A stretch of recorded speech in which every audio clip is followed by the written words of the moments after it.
এটা ভাল খবৰ লৈ বেকতে চেষ্টা কৰিছো কথা দি কথা ৰাখিলে অৰ্থাৎ প্ৰতিশ্ৰুতি ৰাখিলে যোৰহাটৰ সাংসদ গৌৰৱ গগৈয়ে সদনৰ মজিয়াত ৩৭ নম্বৰ ৰাষ্ট্ৰীয় ঘাইপথক লৈ প্ৰশ্ন উত্থাপন কৰিছিল আৰু সেই প্ৰশ্নৰ পিছতে ইতিবাচক উত্তৰ দিছে পথ পৰিবহন মন্ত্ৰী নীতিন গাডকাৰী আৰু নীতিন গাডকাৰী ইতিমধ্যে উল্লেখ কৰিছে যে ৩৭ নম্বৰ ৰাষ্ট্ৰীয় ঘাইপথত গৈ থকা বেমাজালি অথবা ৩৭ নম্বৰ ৰাষ্ট্ৰীয় ঘাইপথৰ আধৰুৱা কাম-কাজ অতি শীঘ্ৰে ২০২৫ৰ ফেব্ৰুৱাৰী মাহত সম্পন্ন হ'ব এক প্ৰকাৰ যেন গৌৰৱ গগৈয়ে যি প্ৰশ্ন উত্থাপন কৰিছিল আৰু সেই গৌৰৱ গগৈ প্ৰশ্ন উত্থাপন কৰাৰ পিছতে গৌৰৱ গগৈক ইতিবাচক উত্তৰ দি সঁহাৰি দিছে পথ পৰিবহন মন্ত্ৰী নীতিন গাডকাৰীয়ে এই মুহূৰ্তত সবিশেষ এই মুহূৰ্তত আটাইতকৈ গুৰুত্বপূৰ্ণ খবৰ প্ৰতিশ্ৰুতি ৰাখিলে সাংসদ গৌৰৱ গগৈয়ে গৌৰৱৰ দাবী গ্ৰহণ কৰিলে কেন্দ্ৰই ৩৭ নম্বৰ ৰাষ্ট্ৰীয় ঘাইপথৰ কাম শীঘ্ৰেই পুনৰ সম্পন্ন হ'ব গৌৰৱক প্ৰতিশ্ৰুতি নীতিন গাডকাৰীৰ পথ পৰিবহন মন্ত্ৰী নীতিন গাডকাৰীৰ প্ৰতিশ্ৰুতি দিছে গৌৰৱক সদনত উত্থাপন কৰিছিল ৩৭ নম্বৰ ৰাষ্ট্ৰীয় ঘাইপথৰ আধৰুৱা কামক লৈ অহা ২০২৫ চনৰ ফেব্ৰুৱাৰী মাহৰ ভিতৰত সম্পন্ন হ'ব ৰাষ্ট্ৰীয় ঘাইপথৰ কাম এই মুহূৰ্তৰ আটাইতকৈ গুৰুত্বপূৰ্ণ খবৰ প্ৰতিশ্ৰুতি ৰাখিলে সাংসদ গৌৰৱ গগৈয়ে যোৰহাটৰ সাংসদ গৌৰৱ গগৈয়ে ৩৭ নম্বৰ ৰাষ্ট্ৰীয় ঘাইপথক লৈ প্ৰশ্ন উত্থাপন কৰিছিল সদনৰ মজিয়াত তাৰ পিছতে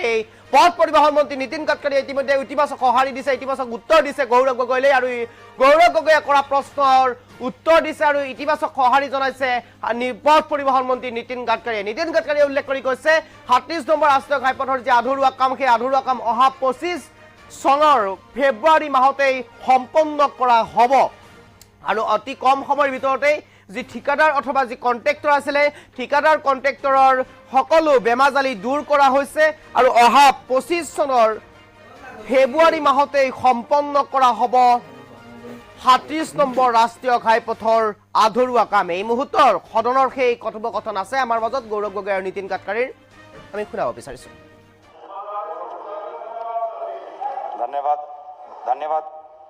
धन्यवाद अध्यक्ष महोदय। प्रश्नकाल के समय चंद ही मंत्री हैं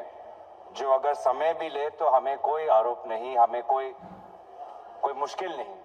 क्योंकि पूरी जो आपकी बात होती है सकारात्मक होती है। रोड एक्सीडेंट्स के मामले में आपके उत्तर में विवरण है कि असम में लगभग 27,000 एक्सीडेंट्स हुए हैं और ज़्यादातर एक्सीडेंट्स उसी चीज के कारण हुआ जिसमें आपने अपने खुद का उदाहरण दिया कि ये ट्रक ओवरलोड होके आते हैं,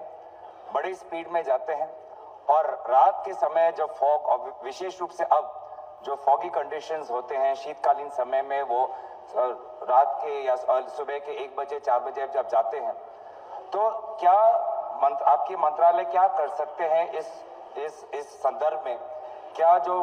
लाइटिंग के संदर्भ में क्या हाईवे कॉन्ट्रैक्टर्स अलग अलग जगह पे लाइटिंग डाल सकते हैं? क्या अलग अलग जगह पर लॉ एंड ऑर्डर कॉन्करेंट है क्या? लेकिन क्या आप सीसीटीवी कैमरा लगा सकते हैं ताकि जानकारी पुलिस तक पहुंचे, डेटा आपके पास रहे और जानकारी पुलिस तक पहुंचे ताकि जो भी ट्रक ओवर स्पीड कर रहा हो उसको हम पहले ही रोक ले? क्या इस प्रकार की कोई सकारात्मक सोच? और सर एक और कारण मेरे क्षेत्र में ये है और आपको भी पता है कि जोरहाट के लोकसभा क्षेत्र में वो कितने साल हो गए, कितने कॉन्ट्रैक्टर चेंज हो गए, लेकिन वो NH37 हमारा संपूर्ण नहीं है, बहुत खराब वहाँ पे डिजाइन है जिसके कारण ट्रक्स और ये लाइटिंग के कारण बहुत ही वहाँ पे एक्सीडेंट्स हो रहे हैं। तो जोरहाट में क्या आप डेडलाइन, क्या आपकी मंत्रालय अभी कोई डेडलाइन दे पाएंगे कि वहाँ का हाईवे का काम कब संपूर्ण हो जाएगा? धन्यवाद। अन्य स्पीकर महोदय, दिक्कत ये है कि रोड पर ट्रक खड़ा करते हैं हमारे NH के ऊपर, मैं बोलता हूँ उसके ऊपर कार्रवाई करो, तो कार्रवाई करने का अधिकार लॉ एंड ऑर्डर राज्य सरकार का होता है। अभी हमने इससे हटाकर एक नया टेक्नोलॉजी करके नियम लगाया कि अब ऑटोमेटिक एक्सल जो है उसमें वेट मैनेजमेंट सिस्टम हमने तैयार की है और ट्रक के ऊपर लिख के आएगा कि वजन कितना डाला हुआ है, ताकि आप इतने लोगों पर, मैं बोल नहीं सकता आपको इसमें क्या क्या होता है, तो इसलिए मुझे लगता है कि ये भी होगा। और जोरहाट झांझी ये आपका विषय है, मैं भी इसकी 10-12 मीटिंग ले चुका हूँ, चीफ मिनिस्टर भी परसों आए, वो भी कह रहे थे अब लगभग फरवरी 2025 तक ये काम पूरा होगा और अब नया कॉन्ट्रैक्टर ने दिया है और अब काम गति से चल रहा है, पर फरवरी 2025 को वो पूरा होगा। और ये जो कैमरे हैं ये हमने लगाए हैं और अभी हमने किया है कि हमारे पास खाली जगह पड़ी थी, तो हमने एक हम सफर करके योजना चालू की है, जहाँ पेट्रोल डीजल गैस स्टेशन होगा और वहीं बाजू में एक छोटा रेस्टोरेंट ढाबा भी होगा और कम से कम 10 ट्रक और 15-20 कार का पार्किंग होगा और वो छोटे जगह पर एक वॉशरूम टॉयलेट्स भी होंगे और उसमें ट्रक वगैरह अंदर जाके जाएंगे। जो रोड पर पार्किंग करते हैं ये एक प्रॉब्लम। दूसरा प्रॉब्लम हाई स्पीड, ये प्रॉब्लम नहीं है, पूरे वर्ल्ड में हाई स्पीड चलती है। प्रॉब्लम वो है हाई स्पीड नहीं करना चाहिए, उसमें दो मत है, पर प्रॉब्लम लेन डिसिप्लिन का है और लेन डिसिप्लिन में ये इधर से उधर ट्रक वाला लेन बदलता है और स्कूटर वाले उसके अंदर घुसते हैं, तो वो नीचे में गाड़ी है और स्कूटर वाले उसमें जाते हैं। तो लेन डिसिप्लिन का पालन करना, इसके लिए अभी कुछ जगह कैमरे शहरों में लगे हैं, फाइन भी लगने लगे हैं बहुत। मुझे भी फाइन लगा, 2 बार भरना पड़ा मेरे कार को मुंबई में। तो ये अभी वो कैमरा में आता है, अब लोग उसकी भी तकरार कर रहे हैं। तो प्रॉब्लम ये है कि ये जितना इंटेलिजेंट ट्रैफिक सिस्टम है वो करेंगे और उसके साथ साथ मन में ह्यूमन बिहेवियर जब तक नहीं बदलेगा। अब पूरे फिल्म स्टार अमिताभ बच्चन हर साल अभी कार्यक्रम है, सबकी मदद कर रहे हैं, क्रिकेटर की मदद ले रहे, सेलिब्रिटीज को ले रहे, स्कूल में कार्यक्रम कर रहे हैं। मैं आपको आह्वान करता हूं कि आपके एरिया में स्कूल के बड़े बड़े कार्यक्रम करिए, हमारे डिपार्टमेंट आपको सहयोग करेगा, एजुकेशन इंस्टीट्यूशन, यूनिवर्सिटीज, ताकि हम रूल्स ऑफ द रोड के बारे में हम लोग उसका पालन करेंगे, वायलेशन नहीं करेंगे। अब मेरे सामने एक रेड सिग्नल लगने के बाद गाड़ी घुस जाती थी, वो आई और दूसरे ने डैश मार, मैंने आंखों से देखा। इतनी जल्दी क्यों करते हो? रेड सिग्नल लगा तो रुक जाओ। मैं ये छोटी छोटी बातें जो है ये आपके सबके सोसाइटी के ऑल स्टेक होल्डर्स के सहयोग के बिना नहीं होगा। मैं आपको एक बात बताता हूँ, विदेश जाते हैं, मैं चॉकलेट खाता हूँ तो मैं नेचुरली वो अपने जेब में रखता हूँ और हिंदुस्तान में खिड़की से फेंक देते हैं। अब तो प्रॉब्लम ये है कि हमें बदलना पड़ेगा और छोटे बच्चों के लिए कोर्सेस लगा है, कैंपेन चल रही है। वैसे आप लोग भी आपके कॉन्स्टिट्यूशन में इसकी मदद करिए। बस बॉडी कोड, ये एक मेरे से गलती हुई। हर बार ये हाथोड़ा लेके रोड पर खड़े होकर बस बॉडी बनाते थे और मैं जब करता था तो मेरे पर गरीब लोग हम बेकार हो जाएंगे, ये लुधियाना, पंजाब, इंदौर, हर बार का गरीबों का कैसा होगा। मैं हर बार उनको एक्सटेंशन देता था। हमारे समृद्धि महामार्ग पर एक प्राइवेट बस पूरी तरह एक्सीडेंट हो गया, जल गई और 45 लोग जल के मर गए। जब यह बात देखी तो मुझे लगा कि ये तो अपनी गलती है। अब हमने इंटरनेशनल स्टैंडर्ड का बस कोड 24 से लागू कर रहा है। इसके बाद हिंदुस्तान में हर बस ये इंटरनेशनल स्टैंडर्ड के सेफ्टी के माध्यम से होगी और जब बस में अगर एक्सीडेंट होगा तो इतनी बड़ी कांच होगी और बाजू में वो प्लास्टिक की हथौड़ी होगी, उसको खोद के वो बाहर निकल सकेंगे, ताकि हमने अभी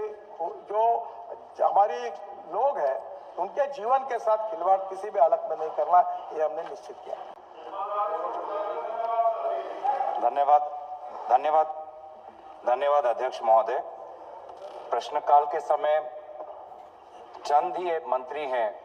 जो अगर समय भी ले तो हमें कोई आरोप नहीं, हमें कोई मुश्किल नहीं, क्योंकि पूरी जो आपकी बात होती है सकारात्मक होती है। रोड एक्सीडेंट्स के मामले में आपके उत्तर में विवरण है कि असम में लगभग 27,000 एक्सीडेंट्स हुए हैं और ज़्यादातर एक्सीडेंट्स उसी चीज़ के कारण हुआ जिसमें आपने अपने खुद का उदाहरण दिया कि ये ट्रक ओवरलोड होके आते हैं, बड़ी स्पीड में जाते हैं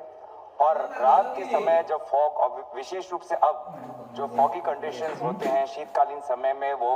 रात के या सुबह के 1 बजे 4 बजे जब जाते हैं, तो क्या आपकी मंत्रालय क्या कर सकते हैं इस संदर्भ में? क्या जो लाइटिंग के संदर्भ में क्या हाईवे कॉन्ट्रैक्टर्स अलग अलग जगह पे लाइटिंग डाल सकते हैं? क्या अलग अलग जगह पर लॉ एंड ऑर्डर कॉन्करेंट है क्या, लेकिन क्या आप सीसीटीवी कैमरा लगा सकते हैं ताकि जानकारी पुलिस तक पहुंचे, डेटा आपके पास रहे और जानकारी पुलिस तक पहुंचे ताकि जो भी ट्रक ओवर स्पीड कर रहा हो उसको हम पहले ही रोक लें? क्या इस प्रकार की कोई सकारात्मक सोच? और सर, एक और कारण मेरे क्षेत्र में ये है और आपको भी पता है कि जोरहाट के लोकसभा क्षेत्र में वो कितने साल हो गए, कितने कॉन्ट्रैक्टर चेंज हो गए, लेकिन वो NH-37 हमारा संपूर्ण नहीं है, बहुत खराब वहाँ पे डिजाइन है, जिसके कारण ट्रक्स और ये लाइटिंग के कारण बहुत ही वहाँ पे एक्सीडेंट्स हो रहे हैं। तो जोरहाट में क्या आप डेडलाइन, क्या आपकी मंत्रालय अभी कोई डेडलाइन दे पाएंगे कि वहाँ का हाईवे का काम कब संपूर्ण हो जाएगा। धन्यवाद। अन्य स्पीकर महोदय, दिक्कत यह है कि रोड पर ट्रक खड़ा करते हैं हमारे एनएचआई के ऊपर। मैं बोलता हूं उसके ऊपर कार्रवाई करो, तो कार्रवाई करने का अधिकार